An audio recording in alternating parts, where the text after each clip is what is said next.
morning, everybody, and welcome to TLC Live. I'm Andrea Gomez here in Houston, and Orlando Sanchez up in the Rocky Mountains just for another day. just for another day. Well, today is June 21st, supposedly, officially the first day of summer, but here in Houston, it's been crazy. I bet you that over there you're having it better. Well, it was 37 degrees last night, and it's going to be the high 62 today. So I know I can hardly wait to get back to 106 degrees the rest of the week. But Yeah, anyway, we have an it's exciting show today, and we have a couple of guests. The first one I'm going to introduce because he's a dear friend of mine whom I've known for a very long time. Many of you will remember him. He just ran in a election in the primaries as the Republican seeking the nomination for the position of Harris County judge. He came out a big short. I was a big supporter of Vidal Martinez because I thought that he could have won countywide.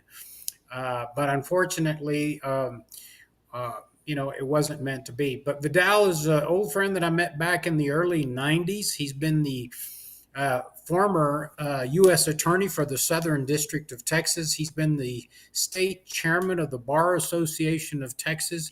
He's been a port commissioner. He is the longest serving member of the Methodist hospital system here in Houston. And he's been a regent of the University of Houston.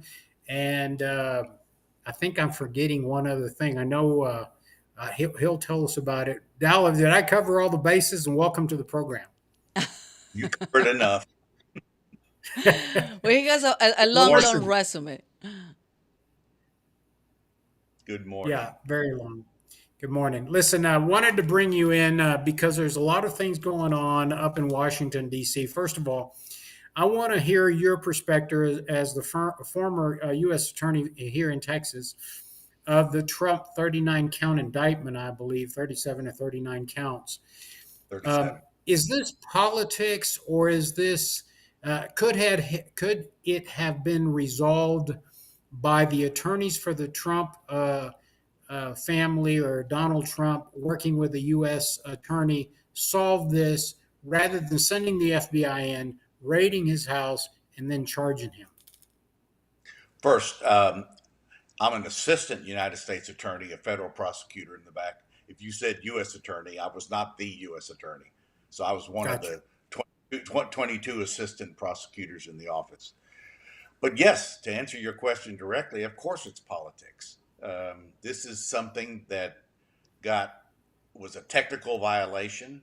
There's three parts to these 37 count indictment. There's the retaining of classified documents, of which there were over 300, as it turns out.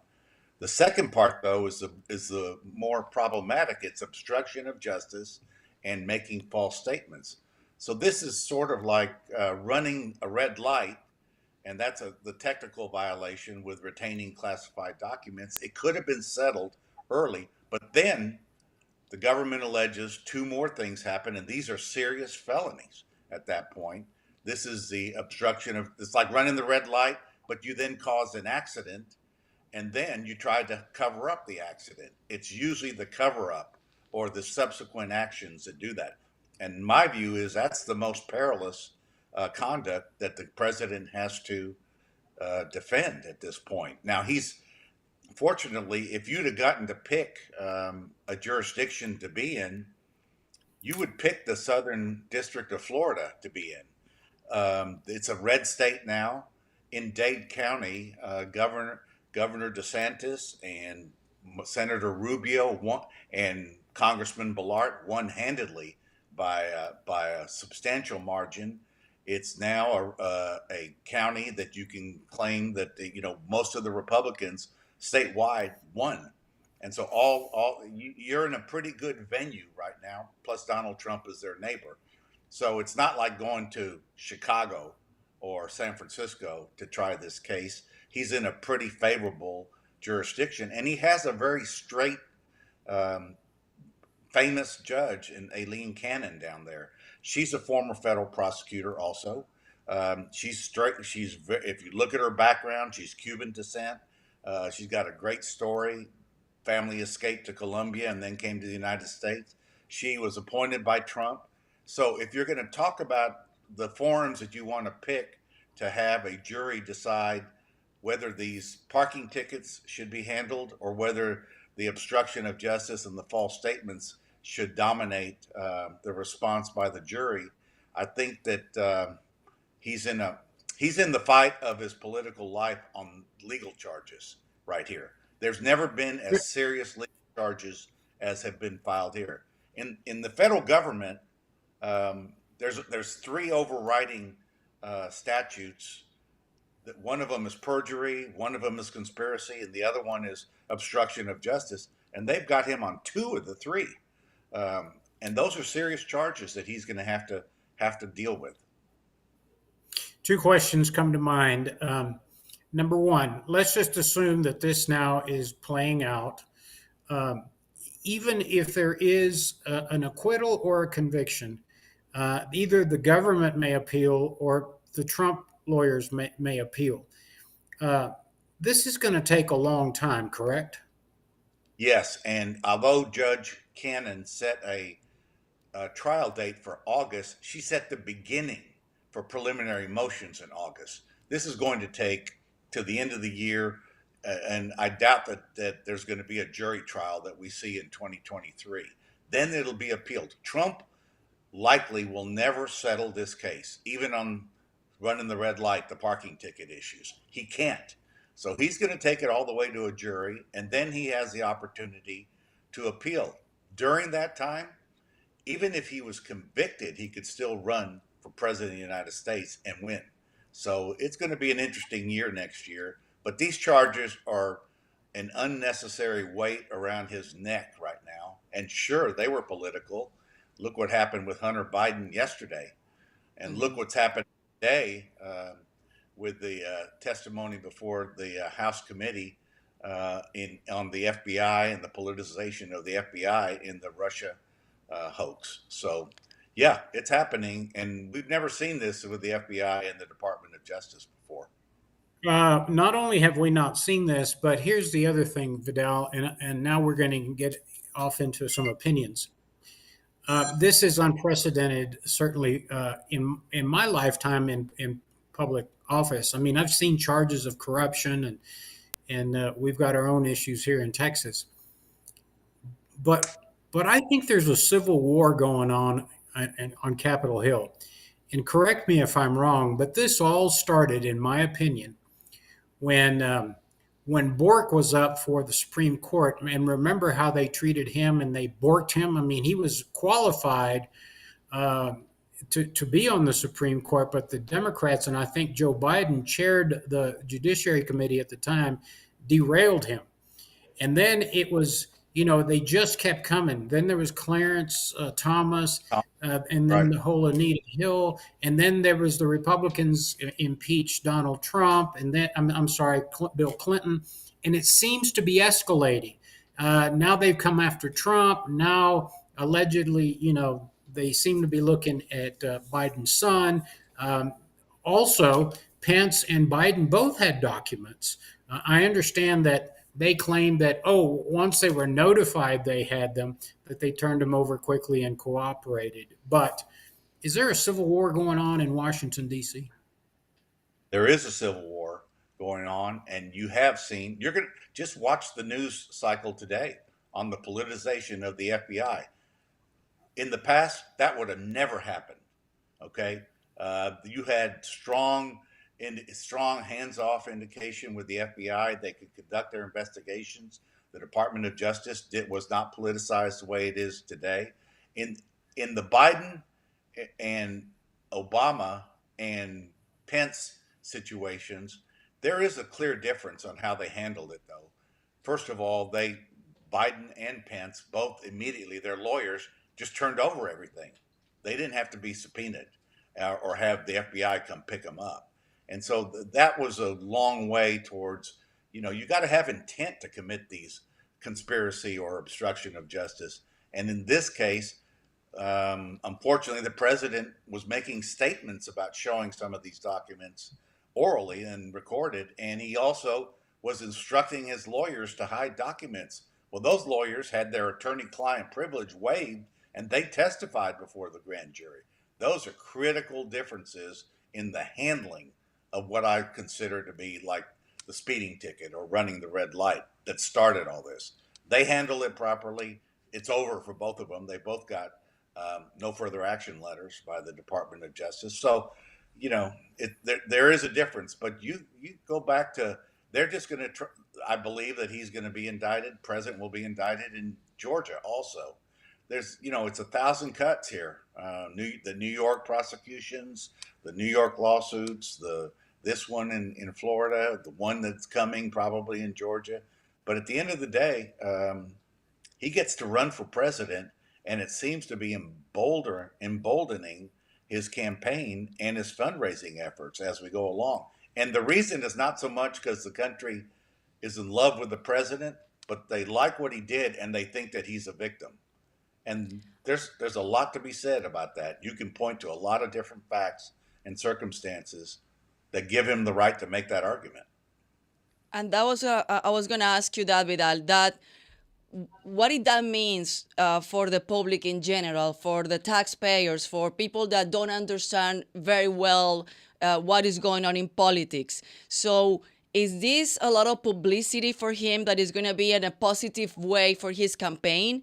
And he's still running for president regardless, no matter what, if he's going in this indictment this year and next year. So what does that mean for the taxpayer, for the people that are going to go and vote?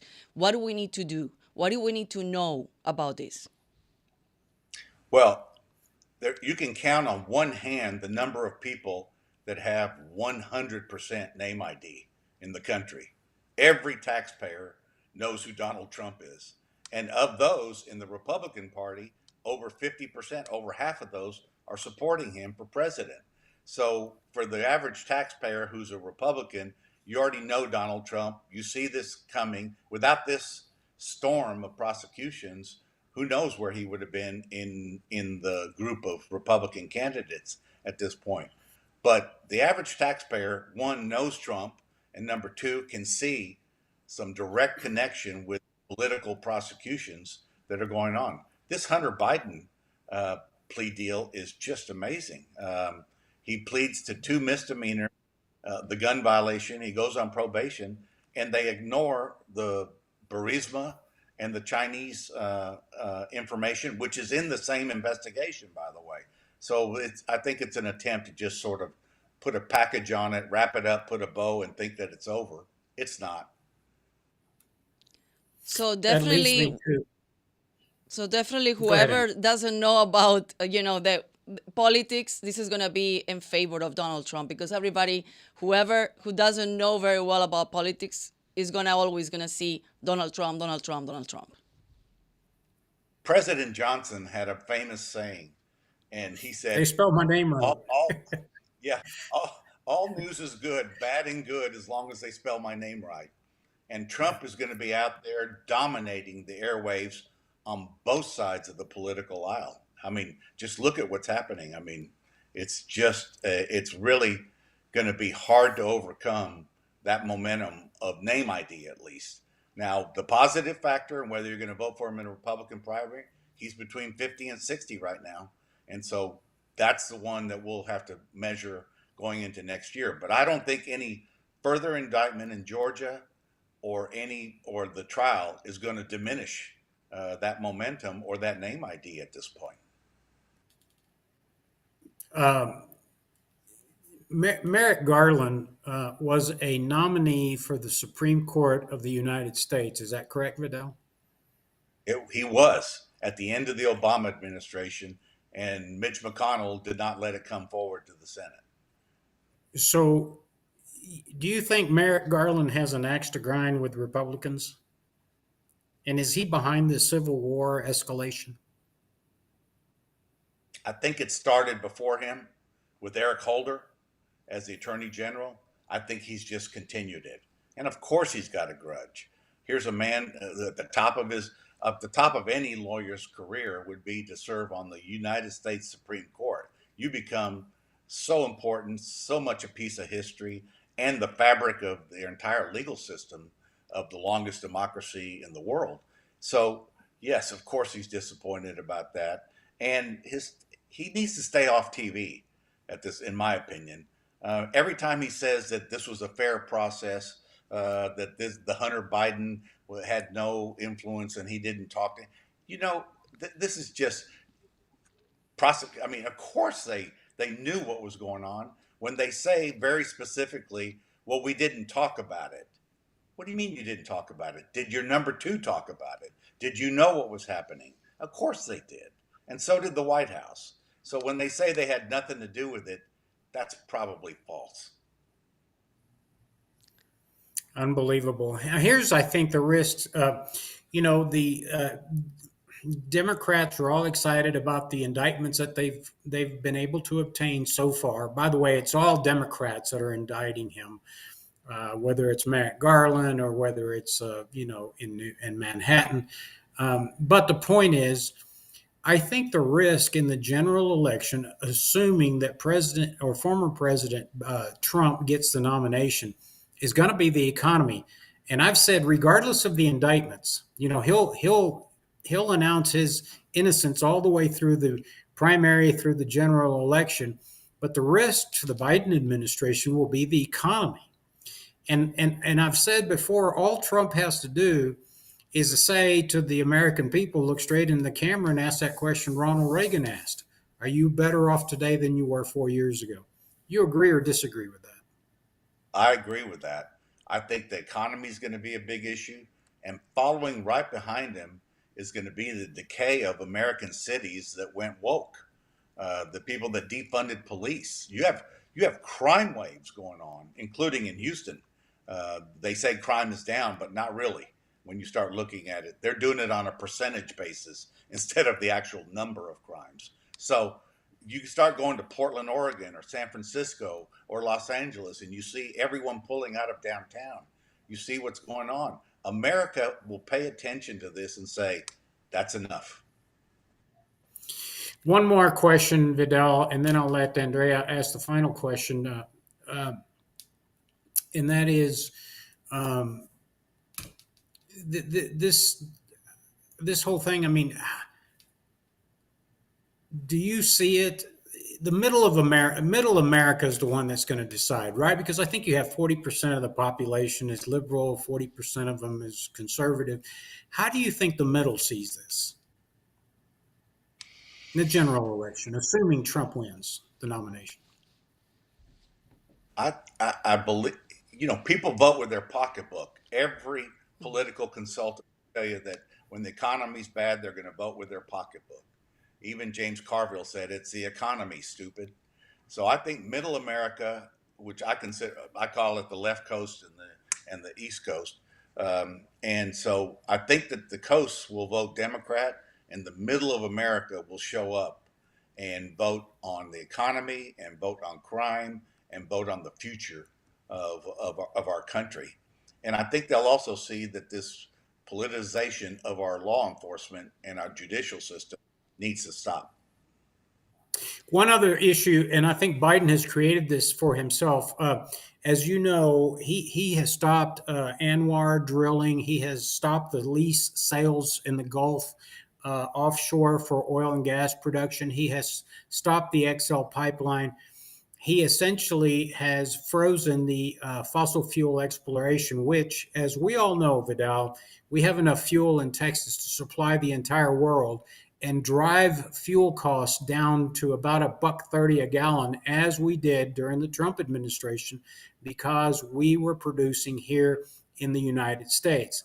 And what's happened is he's turned it back over to the oil cartels, right? The Saudis, who have now formed an alliance with the Chinese and the Russians. A couple of things have happened. Number one, the price of fossil fuel, the price of a barrel of oil has increased.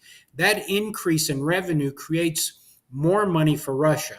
China is now becoming one of the world's largest refiners.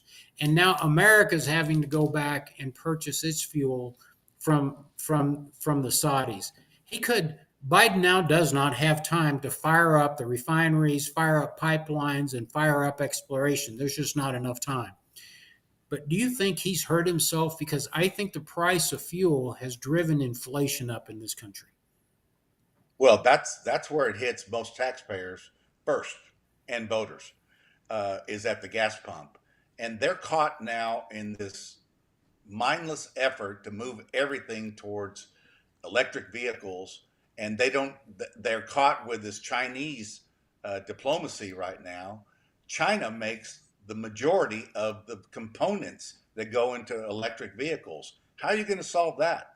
China will have actually a grip on U.S. foreign policy when they turn around and start just rationing the batteries that are needed. There's already a shortage right now. There's not enough battery capacity that can come here to even change in the next 5 years significantly. And at the same time, you can't. Fossil fuels are going to be around for the rest of our lives, and they're dependent, they're efficient, and they move the country at this point. And this push towards green, the green world and EVs is now caught in this vice because the supply chain has evaporated on them. So let's see how they handle this. And of course, their energy policy, that this is a chicken come home to roost now at this point, and voters are going to see that at the pump next year. Vidal, call to action. What we can do, like majority of people, they don't have the knowledge that you and Orlando have. So, how do we gonna make a right decision? As the regular voters. Sit back. Don't make up your minds too early. Wait till you get enough information and see where it is. And then when you see something, believe it. Okay? If you see something that looks foolish or looks like a lie or looks like an exaggeration, trust your instincts on that and move forward. I don't see how the Biden administration and the Democrats are going to make a case that they should have another 4 years in place. And so, if you're a voter right now, take a look. Don't jump in there. Don't just give up on Trump. Don't give up on anybody at this point. Listen, and then call your instincts. Call up your head and your heart, and try to figure out what's going on. And wait until the spring as everything happens, and you'll get more information. And pay attention, because this is going to be a wild ride going into the next 18 months. All right, Thank Vidal, you, thank you Vidal. so much. You're welcome. Great to see both of you. Appreciate your time. You're Thank you, welcome. thank you. And All we're right, gonna Andrea, bring him back to back you. later. I mean, in another time, because this is, as he said, it's gonna be a 18 very tough months in politics. With everything that is going on. So, Orlando, you and Vidal were talking about economy. People will decide on in elections because of the pocket. What it hurt me the first, is my pocket, is the economy. And talking about economy, well, Texas economy keeps growing. And also, we're seeing a lot of people moving to Houston, moving to Dallas, moving to all over Texas from other states that they're not in as good shape in economy as we are. So that's why we invite Leo Vasquez. He is the chair of Texas Department of Housing and Community Affairs to talk about what is going on in houses and housing, the growing on that department in Texas. We're still building. We see houses, everybody, and the prices of the rent keep growing, and it's more expensive. Also, the interest rate when you go and buy a house or a home, it's still up. So we want your insight, Leo, and tell us about what is the situation right now and what do we expect not only the rest of the 2023 and the 2024, knowing that everything has to do with politics and everything variate depends on what is the situation in politics. So welcome to TLC. Great. Thanks for having me on again. Actually, this topic, I think, feeds really nicely on after your previous conversation. Uh, the macroeconomic policies that are going on in the United States that come from the top, come from Washington, are truly having effects on the ground here in Texas. And when it comes to housing, you just named a couple of items. The interest rates environment that's going on right now is just making it so unaffordable, not only to purchase a house, but even before that, to get the construction finance to build homes and apartments and condos and such. So also in Texas and across the country, we have such a shortage of affordable housing options, and these macroeconomic policies are really hurting the supply on getting that.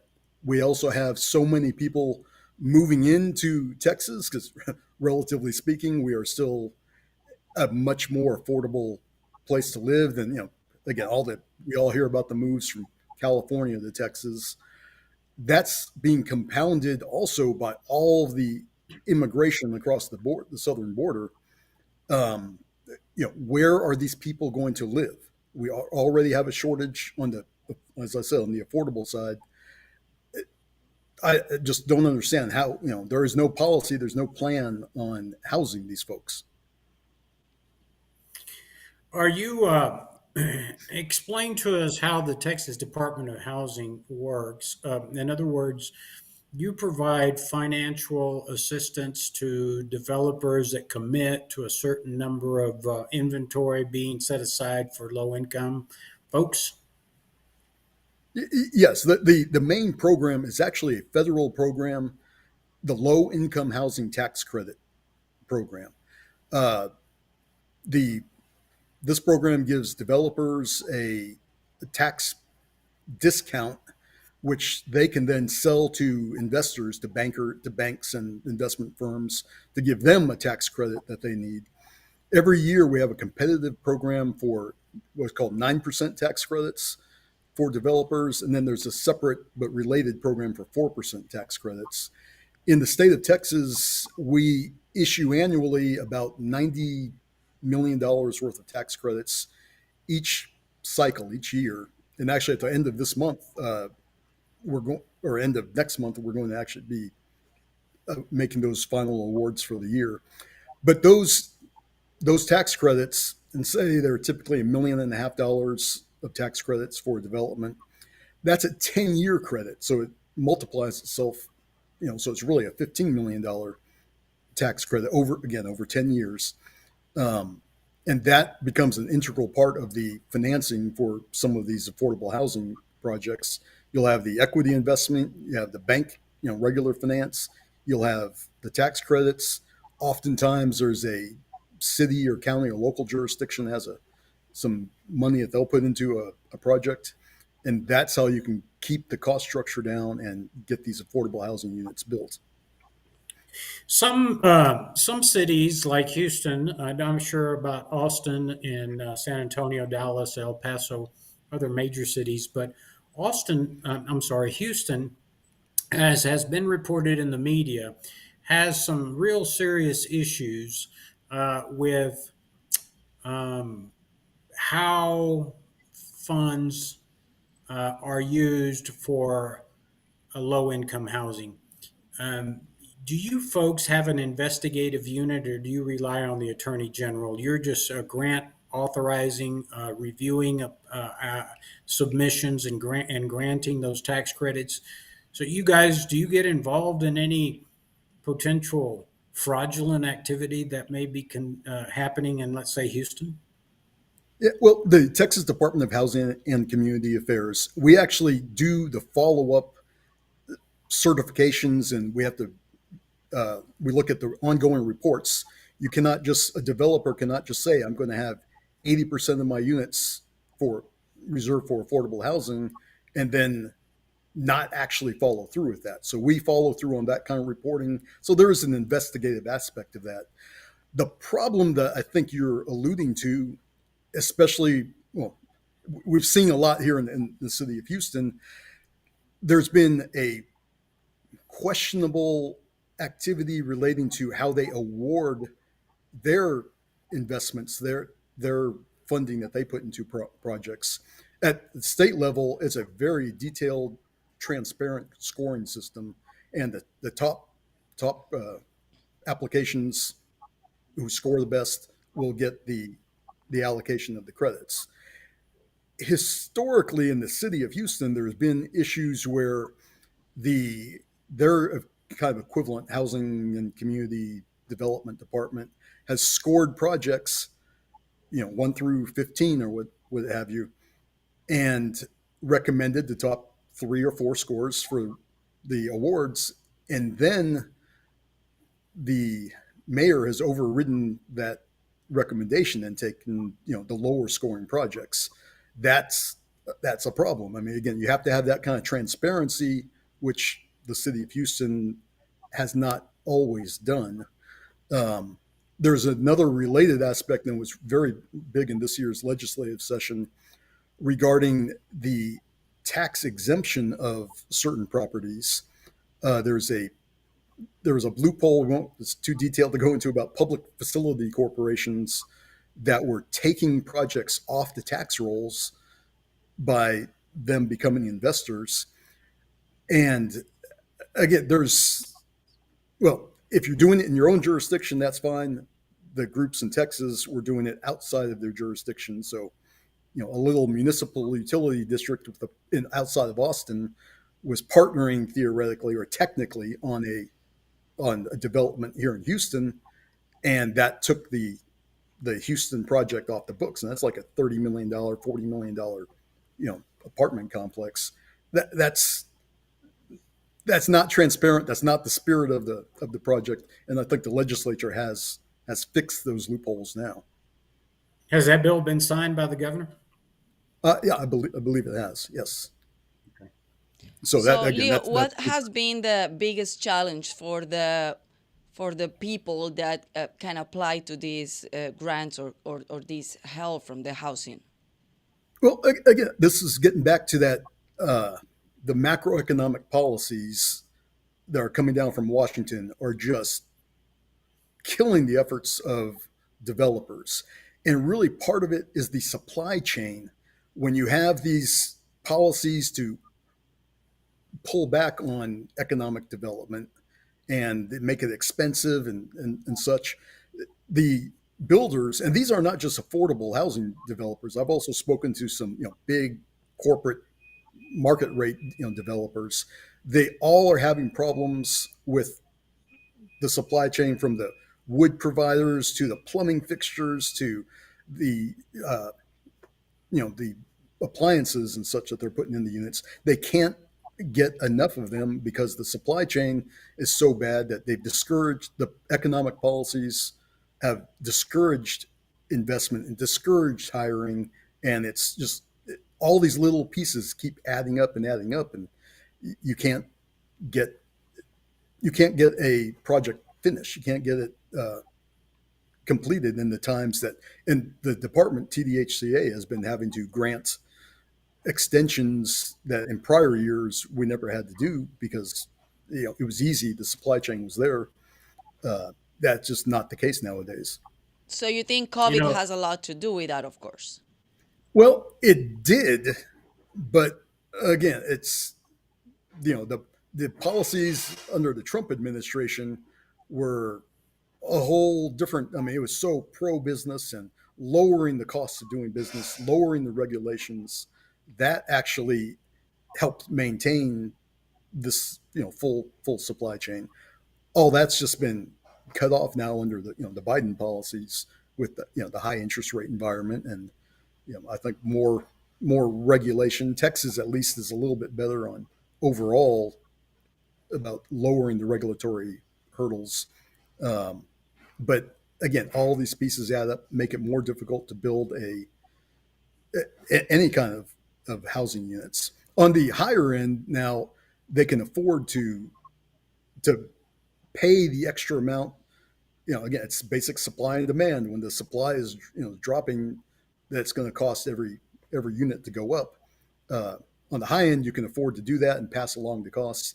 On the more affordable end, more economical end. There's just not room to absorb that cost and feed it through to the end user. Yeah, and I that's happening across the western states. There, not only is there a labor shortage, but it's also the supply chain, as you mentioned, which is driving up the costs. And as Leo mentions, wealthy people don't have a problem. The ceiling fan that you wanted, is out of stock. Well, they can FedEx it in, or you know DHL it in because they can afford the extra $2,000 to get it in. But the average homeowner doesn't. And what's happening in many areas, Houston is fortunate because one of the benefits of illegal immigration, as you know, is cheap labor, which is something that America has relied on for a long, long time. But there are areas in this country where the illegal population hasn't quite made it there. And the average cost of a house is about $800,000. I don't think that the average family can afford a mortgage of 800,000. So that's what's leading to this housing crisis that we see not only in Texas but also it's creating homelessness. People are living in parking lots at Walmarts, Targets, behind Home Depot. They're now taking over public parks and living in tents. So not only is alcoholism, mental health issues, but now the economy is driving people into homelessness. Is that how you see it, Leo? Oh yeah, absolutely. I mean that's it. It's a compounding effect that we started out with a shortage of affordable housing. It's just become so much more expensive, and again, we can't build enough fast enough to make up for that gap. We're going to keep losing ground, and then people are going to end up, oh, underhoused at the very least, and then homeless at the worst case.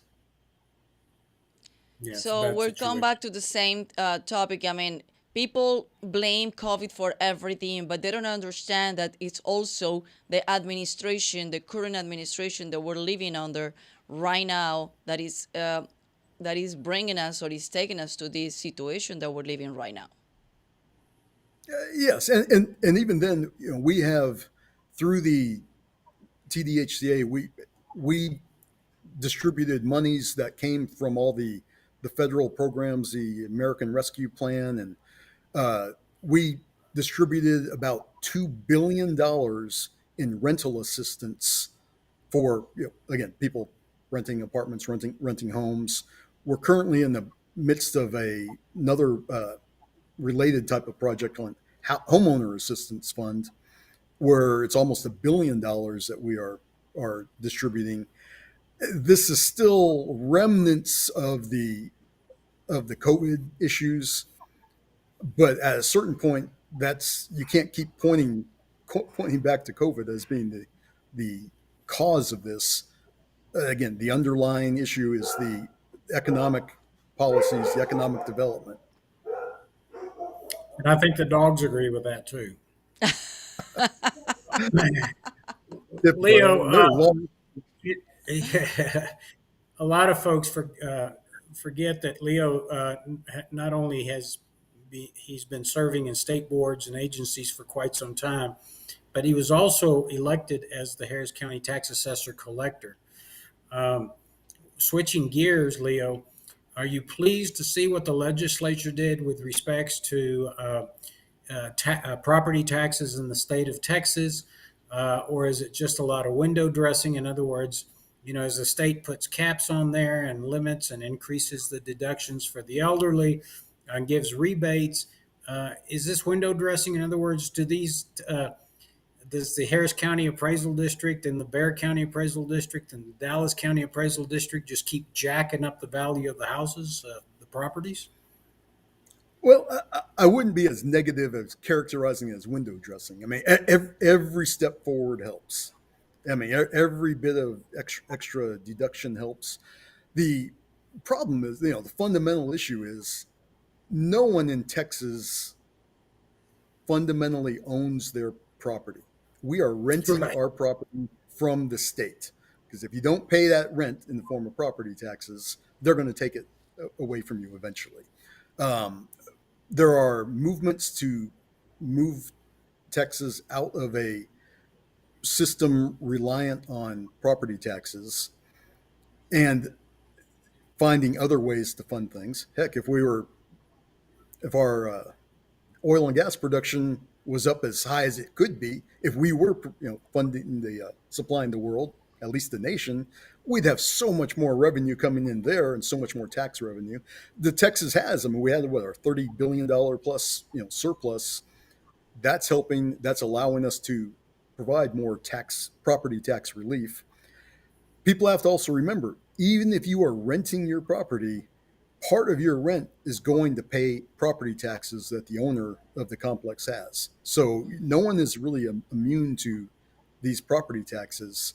Um, Again, every bit of deduction, every bit of raising the uh, the limits on how much you can reduce the value of your home. Uh, that's important. It needs to be done for businesses as well.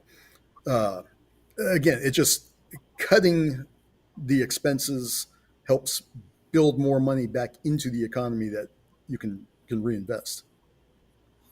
At one time, California, I think of all places, had actually had a proposition on the ballot that said when you purchase your home, that let's just assume that Leo Vasquez is selling his house and Orlando Sanchez buys the house in June of 2023, and that house transaction was $280,000. That was the fair market value of that house, and that fair market value would be frozen at that level from an assessment perspective as long as Orlando Sanchez maintains a homestead on that house. And then let's say in 15 years, Orlando Sanchez sells it to Andrea Gomez for $390,000. The value for assessment purposes in 15 years would be $390,000. Has anybody thought about that in Texas? Because quite frankly, we have a punishing sales tax and a punishing property tax rate in Texas. And those types of ideas have been put forth, and that would also obviate the need for appraisal districts. I mean, it's at least the extensive size of the appraisal districts. The alternative, though, we have to think. You mentioned sales tax. We still need to have some sort of funding of the Texas state government. So if we get rid of or reduce property taxes, that is going to cause it has to be offset somewhere else. That will have to be well, I'm sure there are other innovative ideas out there, but the most obvious is to raise the sales tax amount. I've heard some crazy figures about how much we theoretically would have to raise the sales tax. But again, that you'd be saving on the other end on the property taxes, and you'd actually truly own your home or business, your real estate.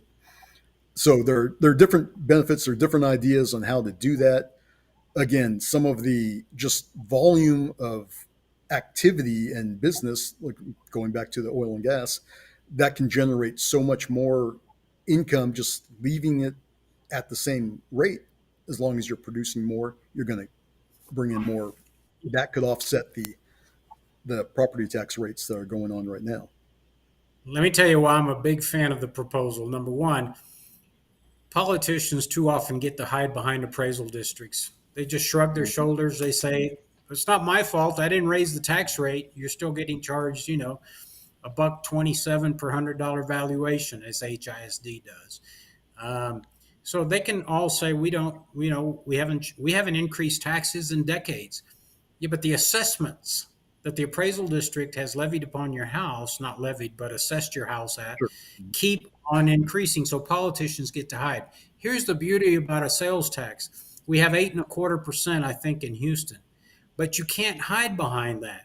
A politician, either in Austin or Houston, is going to have to decide the painful process of saying, okay, we're going to raise the tax rate to 17%, the sales tax rate.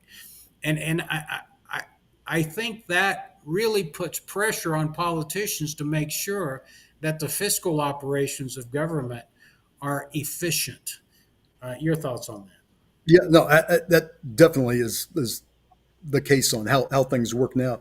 One of the arguments is that if we have a high sales tax, that will impact the poorer side of the economic spectrum because they'd have to be paying taxes, these sales taxes on a real time basis. We can exempt food products and medicines and things like that so that it would not impact those who have those essential needs that they still need to fulfill and pay for.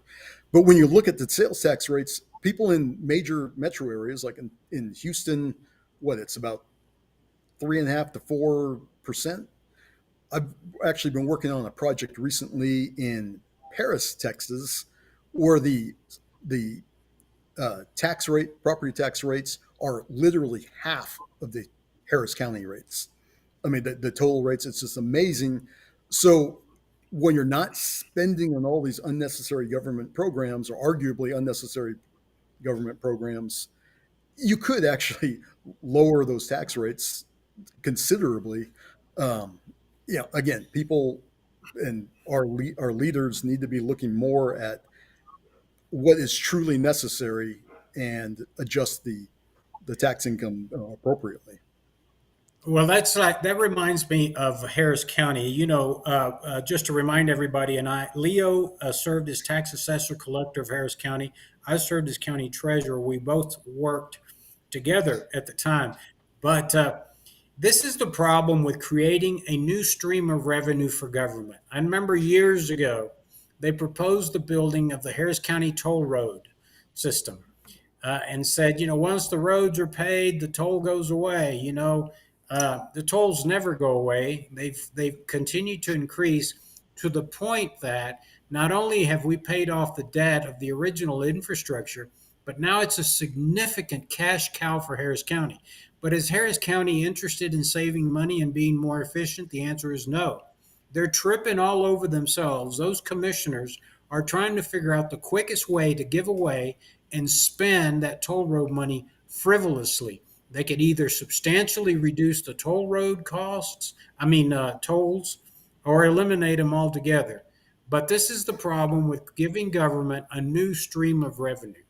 Do you agree or disagree with that, Leo? Absolutely, absolutely agree. I mean, once a pilot program starts up and you hire all the government hires all this infrastructure to maintain it, and they say it's going to be a 5-year program, a 3-year program, whatever it is, it's almost impossible to unwind that type of program.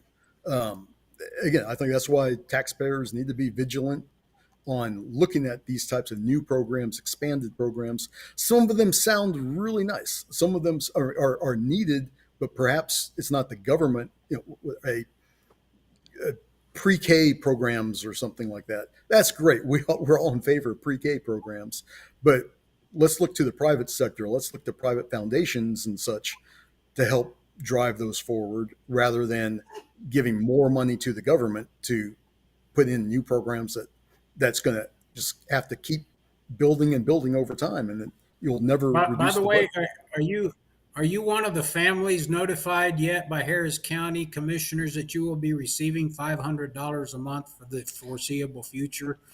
Unfortunately, I have not received that I notice don't yet. think we I'm none of us anticipating it will anytime. receive that. Anticipating it anytime. Okay, Leo. Well, call to action. What we can tell our viewers or whoever wants to benefit from the programs on the housing. Yeah, I encourage everyone to actually go to the Texas Department of Housing and Community Affairs webpage. There is lots of different information on the different programs. There are so many support organizations and throughout the state. In Harris County, especially, there's also different organizations like the Baker Ripley organization and New Hope Housing that can give a lot more background. United Way has different programs and information. Again, just don't be afraid to ask for help. Don't be afraid to look for help. There's lots of it out there. And then finally, as we've been discussing, encourage your elected officials, your state representatives, and again, these are Democrat and Republican. I mean, just make sure they understand that you're paying attention. You want property tax relief. You want to limit the expenditures of government. You want to keep them focused on what are truly those basic needs of infrastructure and safety and such and education. Great. Well, Leo, thank you Leo, we want to so thank you for much. your time. Yeah, and also your service to the state of Texas. I might remind everybody that's watching is that Leo has a huge salary for his service to the citizens of the state of Texas, which I'm kidding. It's one of those jobs that he does because he's qualified, number one, and number two, because he's passionate about the state of Texas. There's no compensation, maybe some out of pocket expenses, but other than that, they serve the public. So thank you, Leo, for taking time to be on the program and educating us about what the agency does and for your service to the taxpayers and voters of the state of Texas. Great. Thanks for having me, and thanks for everything TLC does. Thank you so much, Leo. Well, Orlando, looking forward to see you back in this beautiful weather in Texas, especially in Yeah, I can't Houston. wait. Right. So thanks for tuning in. Thank you for watching, everyone. Remember, go to our website, TexasLatinoConservatives.com. Make a donation. We have Leadership Latino coming up. Everything you want to know about the organization and our nonprofit is on the web. Andrea, I'll toss it back to you. See you guys next week. Thank you, Orlando, and thank you everybody for watching us today. And stay tuned every Wednesday at TLC Live, every Wednesday at 11 in the morning. And as Orlando said, please visit us in TexasLatinoConservatives.com, TexasLatinoConservatives.com. Become a member, make your donation, and also we have Leadership Latino coming up in August. All the information is in our website. Nos vemos el próximo miércoles. Chao, chao.